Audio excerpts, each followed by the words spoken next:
Hi. We are. You're very beautiful. As are you. Okay. Desire, for me, feels sometimes complicated. I'm aware that I have a really strong pull, like a gumball machine. If I want the blue one and then I see the orange one, I'll get both. I'm aware of that. I help others through one of my skill sets do that for themselves. But when it comes to me... So what you're saying, we're going to be very brief here. Yes, please. So what you're saying here is that you have a strong power of focus, which often pays off. Often. But what's in my real dreams, my real vortex, my depth, it's really big, and that doesn't... So you're saying that you have desires that are deeper, that you're not allowing as much as the desires that are shallower? Yeah, and I don't know why. I don't know why I don't allow the resplendence, the real big picture. Well, here's the reason. It's easy for us to tell you this. In an action-oriented world, the more effort, the more gain. You have taught yourself the more pain, the more gain. And the reason for that is because most people are offering most action in a vibrational state of resistance. We talked about that already here today. They're not tending to their vibration. So they're not in the flow of that. So they're not in the receptive mode. And so then they try to compensate for that through a lot of action. And that gives you the distorted, flawed premise that says, if I'm not working hard and if I'm not suffering, then I'm not making any gain. But look at it this way. The things that you're not worried about are happening. The things that you are worried about are not happening. The train analogy really applies. I want it, but. I want it, but. The best story that we have ever experienced through Esther, and again, you can roll your eyes because you've heard it incessantly from us, but Esther was allowing us to do a telephone conversation years ago with a woman who really didn't want to learn how to be a deliberate creator. She really wanted a fortune telling. And we weren't giving her a fortune telling, and she wasn't enjoying our trying to teach her how to create her own reality. And so everything that she said she wanted, she had many, many engines in opposition to it, and she was getting nowhere. She wasn't hearing us. She wasn't having any of us. So we said, let's talk about blue glass for a little while. And she said, why? And we said, well, let's just talk about blue glass. Envision blue glass in different shapes, different densities. Some of it you can see through, some of it you can't. She didn't enjoy the conversation at all, but we stuck with it for about a minute and a half. Then we said, let's talk about butterflies. Again, she thought it was ridiculous. She's getting ready to hang up the telephone. We're talking to her about butterflies, the varieties of them, the beauty of them, the size of the wings of them. Again, she's having none of it. And then we said, let's talk about feathers. She wasn't having any of that either. And then ultimately, she was gone in disappointment and disgust with our inability to give her what she wanted. And Esther hung up the telephone and forgot about all of it. And Jerry was not in the room. He had not heard the conversation. They were in California at the time, in La Jolla, and they were on their way to George's for lunch. And as they parked in front of the beautiful big Valencia hotel, Esther got out of the car and she saw this store. And she said to Jerry, let's go in here. And Jerry is saying, George's is that way. And Esther's saying, just for a minute, come with me. And she literally dragged Jerry into the store, which was not an unusual experience for him. But she felt so strong about it. And when they got into the store, it was a very narrow storefront, but a very deep store. And they went back. And on the back wall was a wall of blue glass. Ceiling to floor, wall to wall, every imaginable color, shade, density, objects of blue glass, art, all pieces of art, sculptures. And none of it is appealing to either one of them. And Esther is not even making the association. And so she said, well, we can go. And so off they went to George's. They finished their lunch in about an hour, and now they're walking down to the cove. And they're walking across this stretch of grass. If you've been there, it is so beautiful. And as they're walking across this lawn, they were surrounded by a flurry of butterflies that was so dense they had to stop talking to not eat them. And they're laughing. It was really an unusual experience. And still, Esther is not making the association at all. And then a little boy came across the way, and Jerry said, he looks like he's coming to you, like he knows you.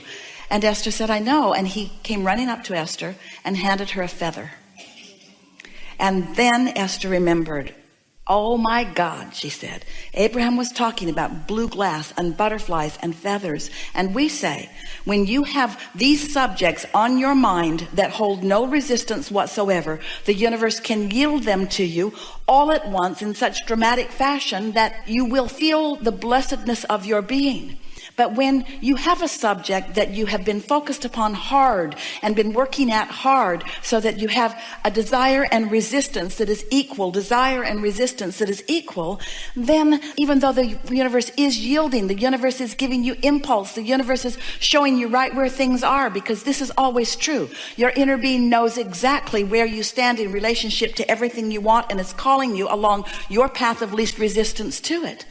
And so the only answer is to stop thinking so hard, stop trying so hard, stop efforting so hard, and therefore putting resistance on your own path. It's time for you to say, okay, Abraham said there's step 1, step 2, step 3, step 4, step 5, step 1, 2, 3, 1, 2, 3, 1, 2, 3. I've done 1, 2's done for me, 3, that's my step.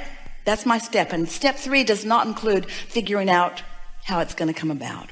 When you know what you want and why you want it, softly and gently, and you're not trying to figure out how it's going to be, where it's going to be, who's going to bring it, when it's going to be there, how it's going to get there. When you're not doing that, then you're not blocking your own path of least resistance, you see.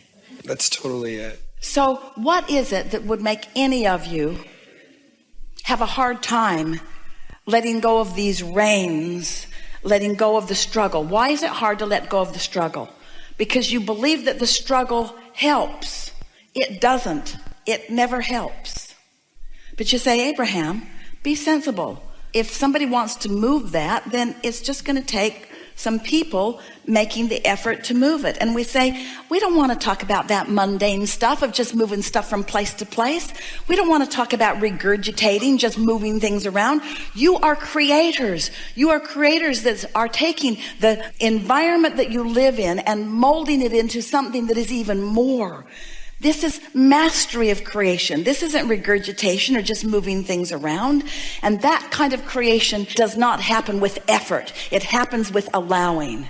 Step 1, set it forth. Step 2, brought it about. It's time for you to do your now part of step 3, which is getting into that expecting. I feel blessed. I am good.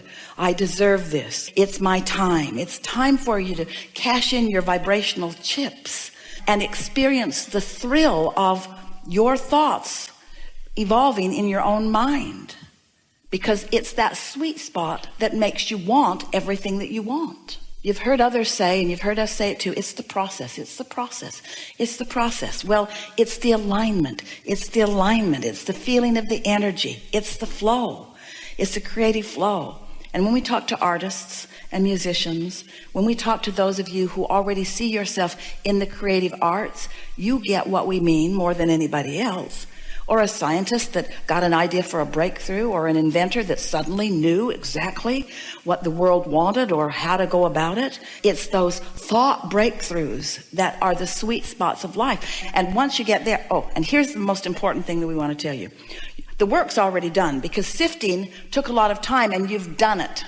And creating the vortex has been happening. You've done it. It's done. It's done. Now you just got to let it show itself to you. And that's what you were born to experience. You said, oh yeah, I'll sift and sort and I'll give birth. And we said, and we'll tend it and it'll be wonderful. And then you said, and then the good part comes. Then I will find a way to be in alignment with the pieces that I've put there. And as I'm in alignment, then I'll get to feel this powerful universal force working within my own mind. And I will feel that inspiration. I will know that impulse. I will know what to do. I will know where to be and when to be there. I will know what to say. I will know, and I will know that I'm on the path of it by the glorious way that I'm feeling while I'm pathing. I like that. Yeah. Well, we gave it to you with everything Esther's got. I felt that. direct proportion with the power of your asking. And so now, how else can we say it but just chill? Don't try so hard. Yeah. Let the blue glass and butterflies and feathers just come into your experience in the perfectly timed way that the universal forces can deliver them to you. Thank you. You reach the place where you'll discover that you barely thought about something. Oh, that would be nice if I knew about that. And then a person on an airplane sits next to you and gives you all of the pieces to that. And you say, oh, it is so remarkable. I was just talking about that yesterday or 10 minutes ago, and here you are. Those things are happening all the time to you. And they might as well happen to you about the things that you really care about.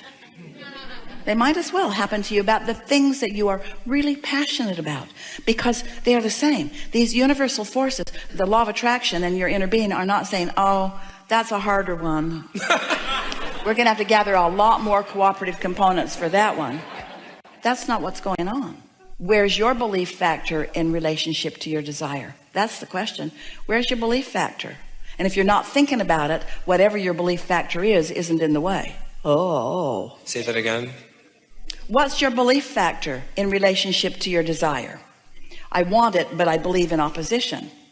But if you're not thinking about it, then your belief factor isn't hindering you. If you're not thinking about it, it doesn't matter what your belief factor is, because if you're not thinking about it, your belief factor isn't active. And if your belief factor isn't active, then your desire factor dominates. Hey, think about that. So what can I do to keep my resistant beliefs from messing up my desires?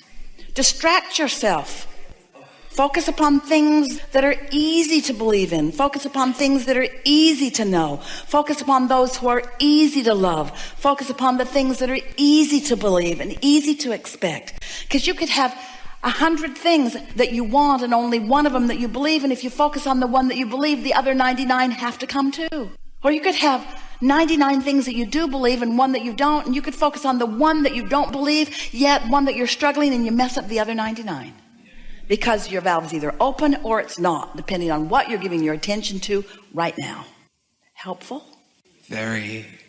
Yeah.